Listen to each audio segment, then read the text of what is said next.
In this video, I want to talk to you about two things. One's reputation and the way to create a great reputation with your colleagues, customers, and people who know you in business. I'm Tanya Lacey, and this content is coming to you from our 2-day Influential Leadership program. To find out more, you can go to influentialleadership.training. In the end, people remember how you make them feel, not what you say. And that feeling, if you've ever experienced it, of being taken advantage of, that's the feeling that you don't want to ever deliver to anybody, because that's what will become your reputation.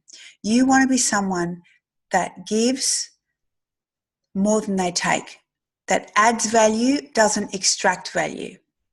And I've found over the years this is the main distinction between people who are employees, who have an entitlement mentality, who expect to be given things and to sit around and wait, and that they work on a model of what's fair, versus people who are contributors, who look for problems to solve, who add value. Those people are the givers.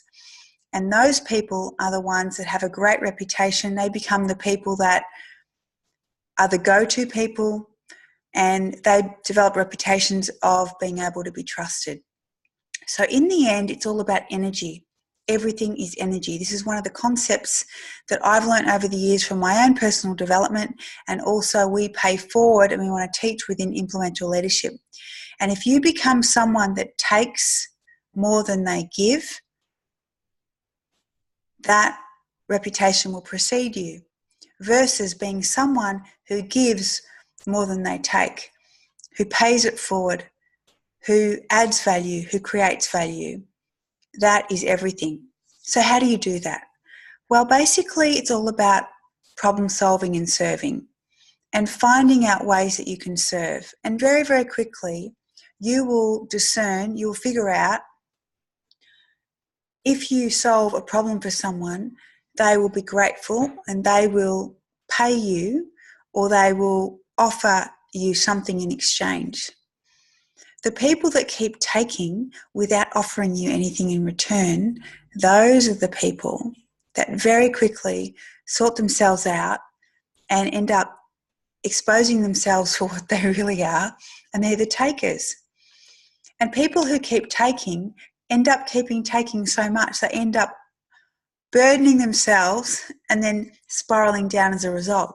People who give, who keep giving, who give their energy, their expertise, who add value, who serve, are the ones that lighten their load, and basically they appreciate and value and they ascend. This is a very interesting little metaphor about depreciation versus appreciation. The more value you add, the more that you add to the value of other people, then in exchange you appreciate and value and you spiral up. When you keep stripping value and you keep taking, and you take more than you give, you end up being burdened by that which you have, and you end up spiraling down under the weight of what you've taken, because you haven't given anything back in exchange, and you end up spiraling down. So energetically, this is a really interesting metaphor.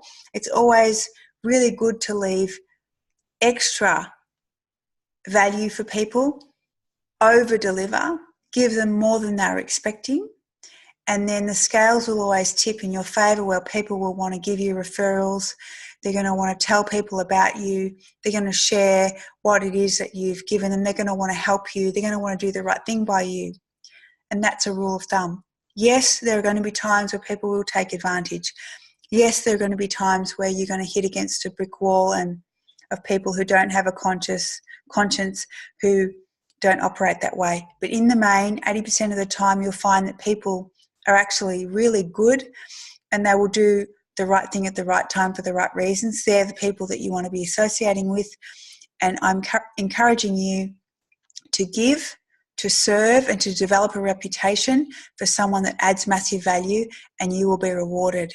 You'll get referred, you'll be invited in, you'll have customers and clients that want to deal with you and do business with you. This is all part of being an influential leader, and never ever getting jaded and skeptical and cynical when things go wrong. A liar is called a liar because they're a liar. Don't expect a liar to not be a liar. You're better off to channel your energy somewhere else. If someone does the wrong thing by you, if they're a cheater, then they've cheated. They're called a cheater because they cheated. So the fruit of what they're doing will become evident to you, and spot that. If you keep going back for more, if you've been hurt or had the wrong thing done by you, fool you. 3 strikes and you're out.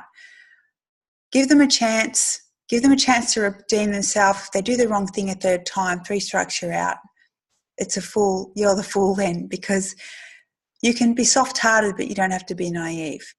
So watch the signs, but don't let it deter you from being a good person, being soft-hearted, and contributing more than you take. Then you'll have a reputation as someone who gives massive value rather than someone that strips value. And then you go hang out with people that are also people that give massive value. And before you know it, all together, you'll be spiraling up, appreciating, doing joint ventures, doing all sorts of amazing stuff together, adding massive value, and all doing very well. And then your cup fills. And then from there, you can be generous and you can be sharing your resources with whomever you choose to. I'm Tanya Lacey. These are some concepts from Influential Leadership. To find out more, you go to influentialleadership.training. Thank you very much for watching, and I really hope this serves you in some way and helps you refine the way you show up as a leader in the world and become a more positive, influential leader.